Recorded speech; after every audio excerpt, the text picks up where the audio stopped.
দেখেন গ্রেড বিমের কি অবস্থা, পুরা রড বের হয়ে গেছে, যে রিংগুলা থাকে যেগুলোকে স্ট্র্যাপ বলি আমরা, পুরা রিং বের হয়ে গেছে, মানে হাড্ডি বের হয়ে গেছে, মাংস নাই।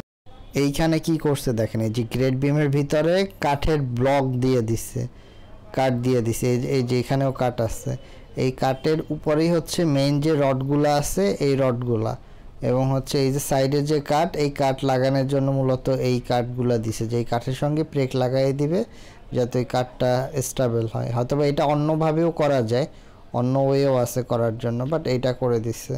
এগুলো আসলে প্রথমেই বলে আসা হয়েছে যে কিভাবে কাজ মেনটেন করে করতে হবে, বাট এই ধরনের ভুলগুলা করে রাখে। এখন এগুলো ঢালাই হয়ে যাওয়ার পরে আসলে এগুলা ক্লায়েন্টদেরও হচ্ছে খেয়াল করা উচিত, শুধু হচ্ছে বা মিস্ত্রির উপর সব কিছু ছেড়ে দিলে তো আর হয় না।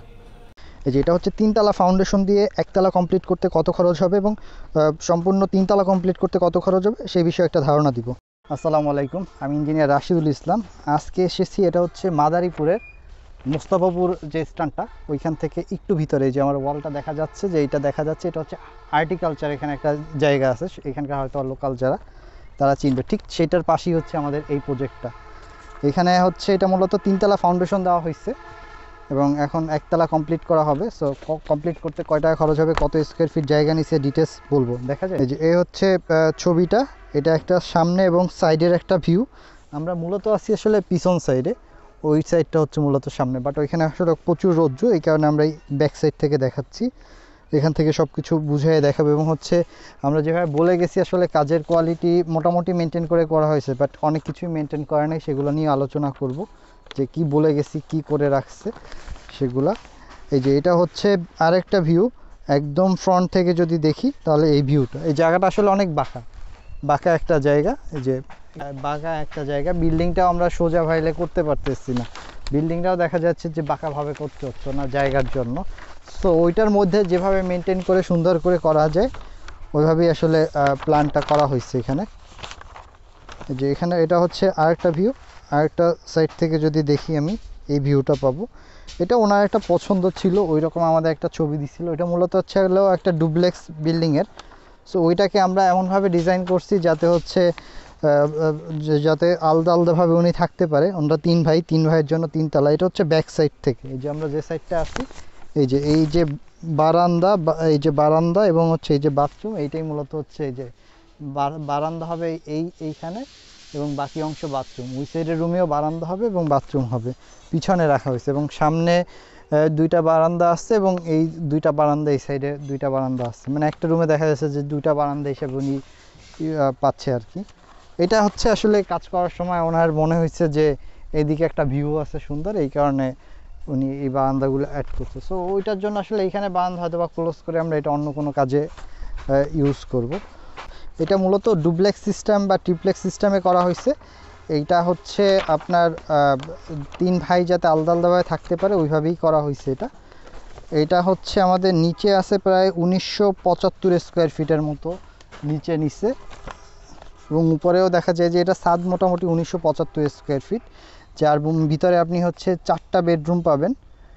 যে বেডরুমগুলোর সাইজ মোটামুটি 13 ফিট 13 ফিট করে, 14 ফিট 16 ফিট এরকমও আছে। বিশাল একটা ডাইনিং আছে, এখানে ওয়াশরুম আছে 4টা ওয়াশরুম, প্রত্যেকটা রুমের সঙ্গে একটা ওয়াশরুম অ্যাটাচ করা হয়েছে। একটা কিচেন আছে, এই যে বড় সাইজের একটা কিচেন হবে, এই জোনটায় কিচেনটা হবে।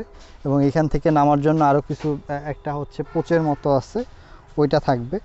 এবং একটা সিঁড়ি আছে এবং হচ্ছে একটা লিভিং আছে, ফ্যামিলি লিভিং। ঠিক এই যে মাঝে যে জোনটা আছে, এই যে জোনটা, এইখানে মূলত ওনাদের ফ্যামিলি লিভিংটা হবে, যাতে এইখান থেকে আলো ডাইনিংয়ে চলে আসে, ডাইনিংটা যাতে অন্ধকার না হয়, এভাবেই মূলত করা হয়েছে।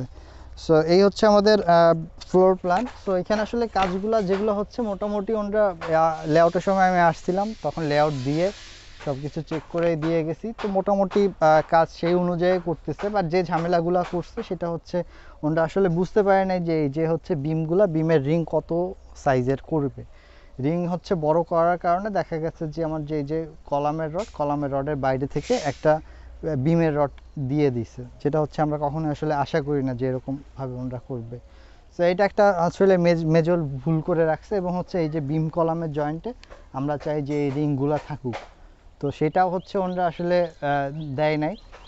সো এখন যেগুলো আছে, এখন যে ভিতরে যে বিমগুলো আছে এগুলো বলে যাওয়া হয়েছে যে ওইভাবে করার জন্য, ওইভাবে মেনটেন করার জন্য, এবং হচ্ছে এখানে স্টিলের শাটার ইউজ করে বাকিগুলো ঢালাই দিবে।